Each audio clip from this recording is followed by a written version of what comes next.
ಬಾಲ್ರಾಜ್ನ meet ಮಾಡ್ತೀನಿ ಅಂತ ಸಾಮ್ರಾಟ್ ಒಂದ್ ಕಡೆ ಎಕ್ಸೈಟ್ ಆಗ್ತಿದ್ರೆ ಇನ್ನೊಂದ್ ಕಡೆ ಆಶ್ಚರ್ಯನೂ ಆಗ್ತಿತ್ತು. ತಕ್ಷಣ ಅವನು ಡೌಟಲ್ಲಿ ಬಾಲ್ರಾಜ್ ಸರ್ ನನ್ನನ್ನ ಮೀಟ್ ಮಾಡೋದಕ್ ರೆಡಿ ಇದಾರಾ ಅಂತ ಕೇಳ್ದ. ಅಕ್ರಮ್ ಮುಗುಳ್ನಗ್ತಾ ಬಾಲ್ರಾಜ್ ಸರ್ ಅಲ್ಲ, only Balraj.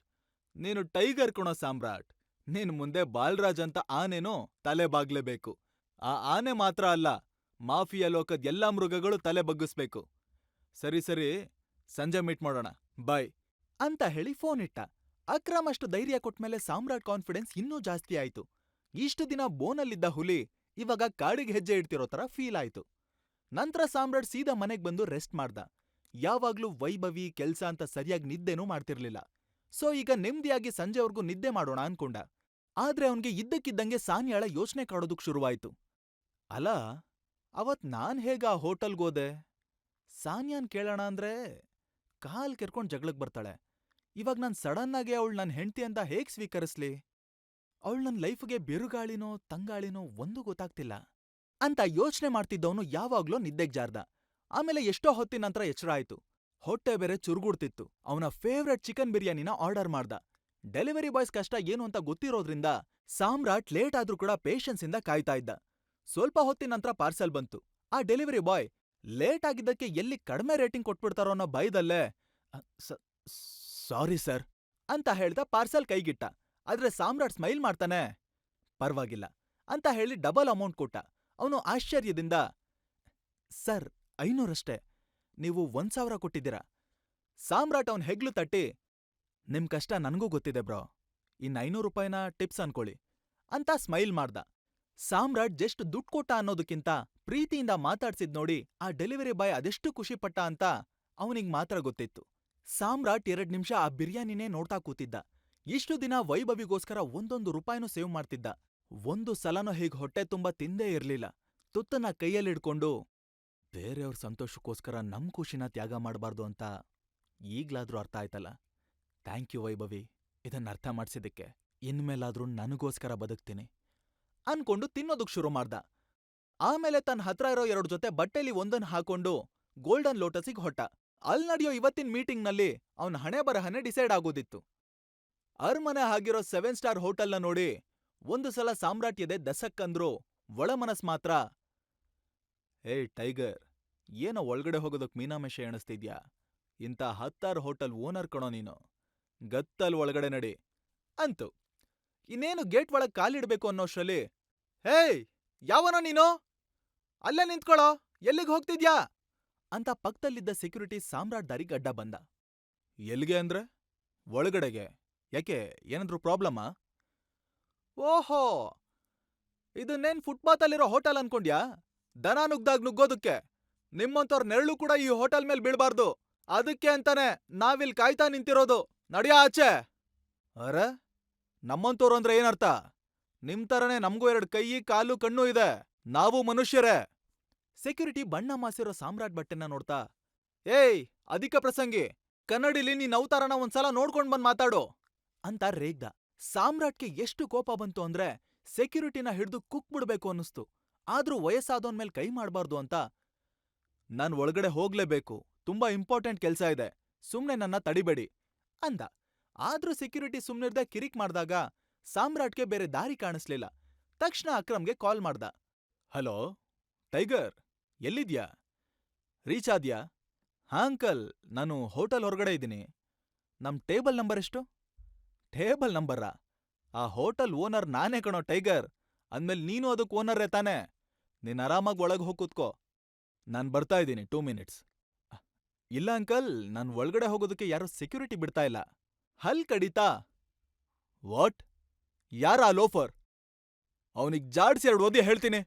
I am so sorry tiger, 2 ನಿಮಿಷ ವೇಟ್ ಮಾಡು, ನಾನ್ ಬರ್ತೀನಿ.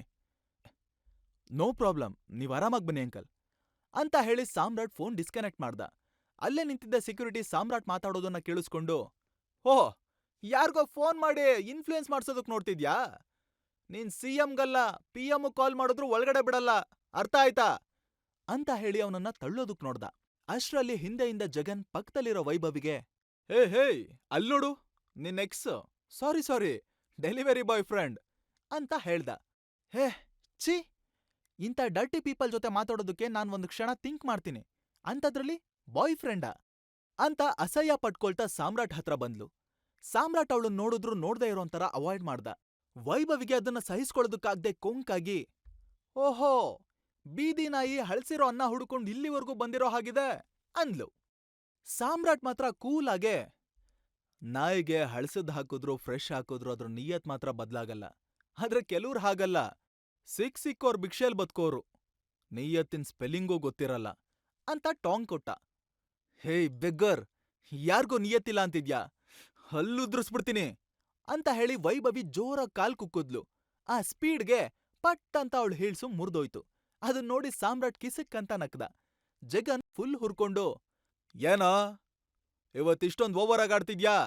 ಕುಡ್ಕೊಂಡ್ ಬಂದಿದ್ಯಾ ಹೇಗೆ? ಅಷ್ಟಕ್ಕೂ ಇಲ್ಲೇನ್ ಮಾಡ್ತಿದ್ಯಾ?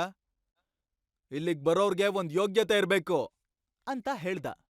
ಯೋಗ್ಯತೆ ಇರೋದಕ್ಕೇನೆ ಬಂದಿರೋದು. ನನ್ನನ್ನ ಇಲ್ಲಿಗ್ ಕರ್ದಿರೋದ್ ಯಾರು ಗೊತ್ತಾ? ಅಕ್ರಮ್ ಅಂಕಲ್. ಅದನ್ ಕೇಳಿ ಒಂದ್ಸಲ ಜಗನ್ ಶಾಕ್ ಆದ. ಆಮೇಲೆ ಅವನಿಗ್ ನೆನ್ಪಾಯ್ತು, ಓ, ನೀನ್ ಅವ್ರ ಡ್ರೈವರ್ ಮಗ ಅಲ್ವಾ? ಈಗ ನಿಮ್ಮ ಅಪ್ಪನ್ ಬದ್ಲು ನೀನ್ ಡ್ರೈವರ್ ಆಗ್ಬೇಕು ಅಂತಿದ್ಯಾ? ಅದಕ್ಕೆ ಅವ್ರ ಕೈಕಾಲ್ ಹಿಡ್ಕೊಂಡು ಕೆಲ್ಸ ಗಿಟ್ಟಿಸ್ಕೊಳೋದಕ್ ಬಂದಿದ್ಯಾ? ಕೈಕಾಲ್ ಯಾರು ಹಿಡಿತಾರೆ, ಯಾರ್ ಕೈಕಾಲ್ ಮುರಿತಾರೆ ಅಂತ ಆಮೇಲ್ ನೋಡೋಣ ಅಂತ ಸಾಮ್ರಾಟ್ ಗುಣುಕ್ತಾ ಸುಮ್ನಾದ. ಕೊಚ್ಚೆ ಮೇಲ್ ಕಲ್ಲ್ ಹೆಸ್ತು ಮೈಕ್ ಸಿಡಿಸ್ಕೊಳ್ಳೋದು ಅವನ್ಗೂ ಇಷ್ಟ ಇರ್ಲಿಲ್ಲ.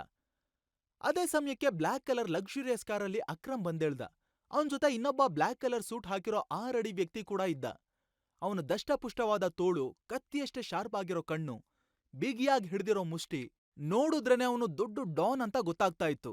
ಅವನು ಬೇರೆ ಯಾರೂ ಅಲ್ಲ, ಮಾಫಿಯಾ ಕಿಂಗ್ ಪಿಲ್ಲರ್ ಜೇಡ್ರಳ್ಳಿ ಬಾಲ್ರಾಜ್. ಸಾಮ್ರಾಟ್ ಮೇಲಿಂದ ಕೆಳಗ್ವರ್ಗೂ ಅವನನ್ನ ನೋಡ್ತಾ ಒಂದು ಕ್ಷಣ ಸ್ಟನ್ ಆಗೋದ. ಅವನು ಇದುವರೆಗೂ ಬಾಲ್ರಾಜ್ ಬಗ್ಗೆ ಕೇಳಿದ್ದ ಓದಿದ್ದ, ಬಟ್ ನೇರವಾಗ್ ನೋಡ್ತಿರೋದು ಇದೇ ಫಸ್ಟ್ ಟೈಮ್. ಅಷ್ಟ್ರಲ್ಲಿ ಅಕ್ರಮ್ ಸೀದಾ ಸೆಕ್ಯೂರಿಟಿ ಹತ್ರ ಬಂದು ಅವನ್ ಕಾಲರ್ ಪಟ್ಟಿ ಹಿಡ್ದು, ಏನಾಗ್ತಿದೆ ಇಲ್ಲಿ, ಹಾ?